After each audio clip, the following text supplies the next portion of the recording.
देवीच्या दारामध्ये आता व्हीआयपी पासचाही घोटाळा झाल्याचं उघड आलंय। तेही थोडा नाही तर तब्बल 12 ते 15 लाखांचा। त्याची कागदपत्र झी24 तासच्या हाती लागलेली आहेत। बघूया।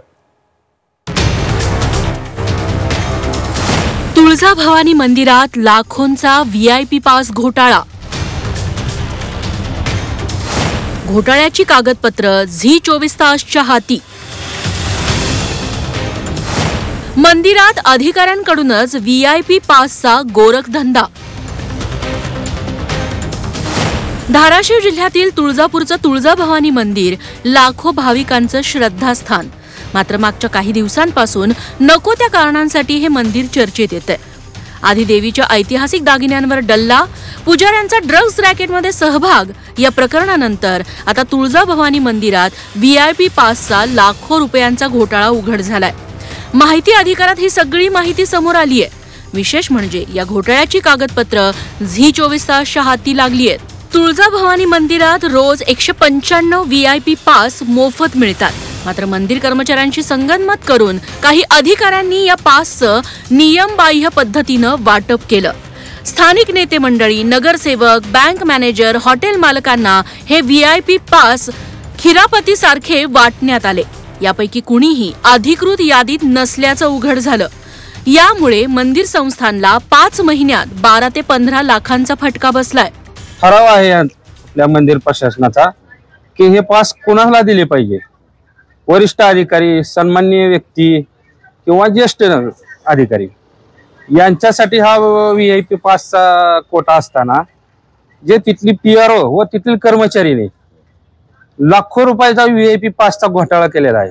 आणि हे जे व्हीआयपी जे पासचा घोटाळा जे आहे हा माझ्याकडे मी आरटीआय मधून माहिती गोळा केली होती। त्याच्यात गेले 4 ते 5 महिने झाले 10 ते 15 लाख रुपयाचा घोटाळा आहे त्याच्यात। धक्कादायक म्हणजे या प्रकरणात वापरलेले व्हीआयपी पास पुन्हा वापरून आर्थिक लाभही घेण्यात आल्याचा आरोप होतोय। यावर शिवसेना ठाकरे गटाचे आमदार कैलास घाडगे पाटील यांनीही आवाज उठवलाय। कुणाला पास दिला जातो याची नोंद म्हणजे पक्की नोंद होत नाही, सस्पेन्शनने लिहिलं जातं आणि तोच पास परत फिरून येतो। कुणालाही फ्री पास असू नये। समजा सगळ्यांना 200 रुपये लावले, सगळ्यांसाठी 200 रुपये असावे।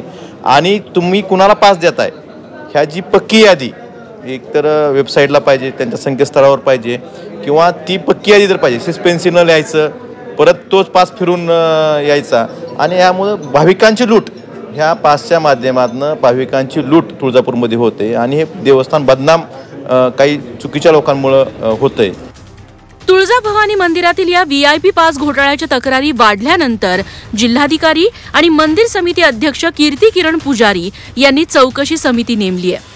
8 दिवसात ही समिती अहवाल देणार आहे। खरं तर याआधी तुळजाभवानी देवीचे शिवकालीन दागिने गहाळ झाल्यानं वाद निर्माण झाला होता। त्यानंतर मागच्याच महिन्यात तुळजाभवानी मंदिरातील काही पुजाऱ्यांचा ड्रग्ज तस्करीत सहभाग असल्याचं उघड झालं होतं। त्यानंतर आता मंदिराच्या व्हीआयपी पासचा हा घोटाळा समोर येतोय। यामुळे ऐतिहासिक महत्त्व असलेल्या तुळजाभवानी मंदिर संस्थानची प्रतिमा पुरती डागाळली आहे। आता दोषींवर कठोर कारवाई करून तुळजाभवानीच्या दारात सुरू असलेला हा गोरखधंदा थांबवावा अशी मागणी होतीये। ज्ञानेश्वर पतंगेसह ब्युरो रिपोर्ट, झी24 तास, धाराशिव।